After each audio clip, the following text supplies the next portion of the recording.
하루 앞으로 다가온 비트코인 현물 ETF 어떻게 될까요? 오늘은 이에 대한 이야기입니다. 지금 화면을 보시게 되면 11개의 심사를 앞두고 있는 현물 ETF.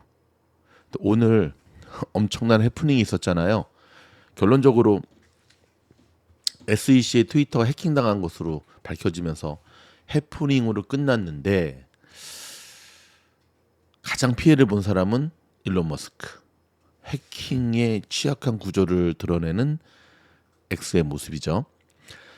자, 오늘 월스트리트저널에서 내일 발표되는 이 현물 ETF에 대한 시나리오를 4가지를 제시했습니다.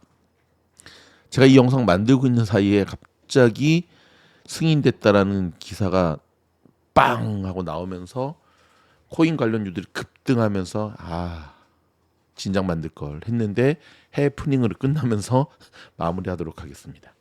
원래는 여러분 보시다시피 아크만 내일 최종 심사 기한이거든요. 1월 10일. 나머지는 좀 날짜가 좀 남아 있어요. 이렇게. 그런데 말입니다. 지금 이제 요 기사거든요. 여기 보면 시장에서 가장 유력한 것 중에 하나는 유력한 시나리오 가운데 하나는 뭐 모두 승인을 하든지 모두 연기를 하든지 모두 거부를 하든지 간에 일단 한꺼번에 심사를 할 것이다. 이게 지금 월가의 가장 유력한 시나리오입니다. 여기 나오죠. 웬스데이 데드라인. 그 이유 중에 하나가 일단 11개 신청한 ETF를 누구는 심사해주고 뭐 심사해도 누구는 뭐 해주고 누구는 뭐 해주고 누구는 뭐 해주고 이거 하는 거 자체가 일단은 네 문제가 많죠. 무슨 문제가 많냐면 예를 들어서 내일 아크 ETF를 거절을 해주고 그 다음에 블랙락의 ETF를 승인을 해주면 누구는 해주고 누구는 안 해줬다라고 하는 이 SEC의 편파적인 판정과 피해가 나오거든요. 충분히 유추해볼 하죠. 그렇죠? 사실 선점자 우위라고 합니다. 여기 보면 이제 그런 표현이 이렇게 나오죠. 여기 이게 First Mover Advantage. 먼저 이 선점 먼저 이렇게 고지를 차지한 사람들에게 하는 이런 수년간 ETF 업계에서는 이게 일반적인 현상이었거든요. 예를 들어서 최초의 선물 기반 비트코인 ETF 지금 이제 현물이고 그게 이제 여기 아시다시피 나오죠. 프로쉐어 비트코인 스토리지 ETF인데요. 2021년 10월 첫날 거래량이 10억 달러를 넘었는데 며칠 후에 출시된 경쟁 제품을 훨씬 능가하는 수치였습니다. 이는 20억 달러의 자산을 관리하는 최대 규모의 비트코인 선물 ETF로 남아 있고요. 이런 선례들이 한꺼번에 처리하게 만드는 일이 될 거다. 그러면서 여기 이제 수수료 얘기도 조금씩 나오거든요. 그래서 11개 애플리케이션을 모두 다 어프루브 해줄 거다. 자, 그 다음에 두 번째 시나리오는 11개 이거를 다 리젝트, 다 거절할 것이다. 다 거절.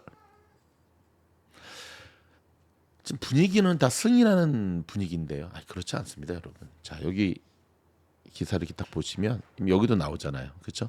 SEC가 계속해서 ETF를 거부하거나 리젝하는 데 썼던 단골 메뉴가 뭐죠? 네, 사기치는 것, 시장 조작하는 것, 여기에 대한 안전핀이 빈약하다는 것, 테러리스트의 불법 자금으로 사용된다는 것, 그 다음에 돈 세탁 용도로 사용된다는 것. 이거는 뭐 언제든지 유효하거든요. 그러니까 이거에 대한 안전장치가 마련돼 있지 않으면 아직은 해줄 수 없다. 여러분 그거 아십니까?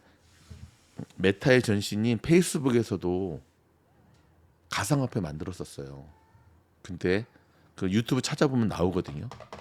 근데 그때 어떻게 거절했는지 아십니까? 페이스북 개인 계정 해킹당하는 거 하나 관리를 못하면서 너네들이 뭔 암호화폐를 만든다고 해? 그러면서 이런 지하에 거절해 버렸습니다. 그리고 깽깽깽깽 그 뒤로는 다시는 그게 나오지 못하고 있죠. 자, 마지막 시나리오는요. 스플리트 디시전. 그러니까 일부는 승인해주고 일부는 거절해주거나 또는 지연해줄 수 있다는 겁니다.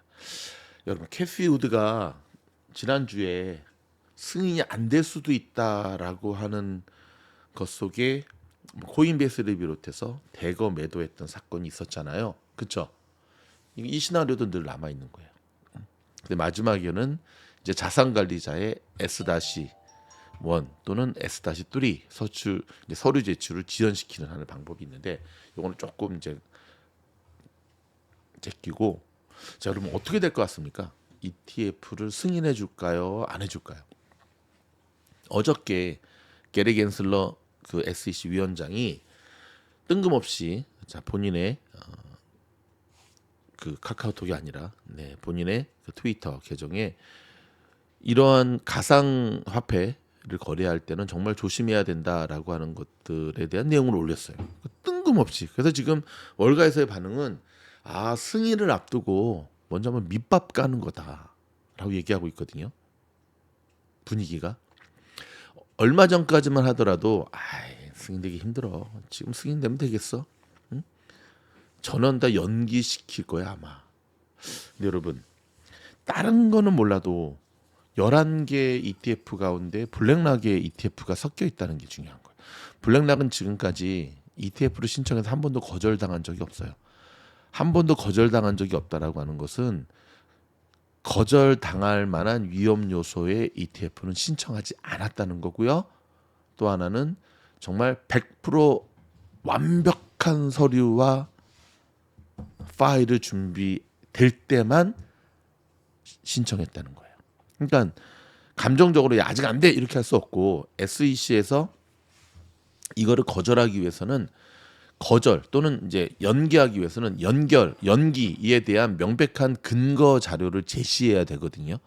근데 사실 여러분도 아시다시피 지금까지 계속 이 비트코인의 ETF의 승인 거절을 많이 당했죠. 그렇죠? 하다가 거절당하고 근데 그럴 때마다 계속해서 서류 같은 거를 보완해 가지고 다시 넣고 하면서 결국은 이제 법원까지 가고 예를 들어서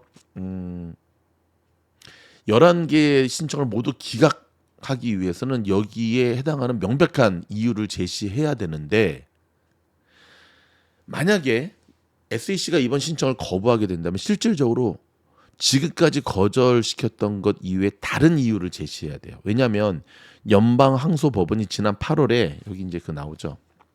여기 지난 8월에 어떤 걸 했냐면 SEC가 암호화폐 자산 운용사인 그레이스케일 인베스트먼트 기억나시죠? 이 현물 ETF, 비트코인 ETF를 전환하기 위한 신청서를 재고해야 된다고 판결을 내려버리게 됩니다.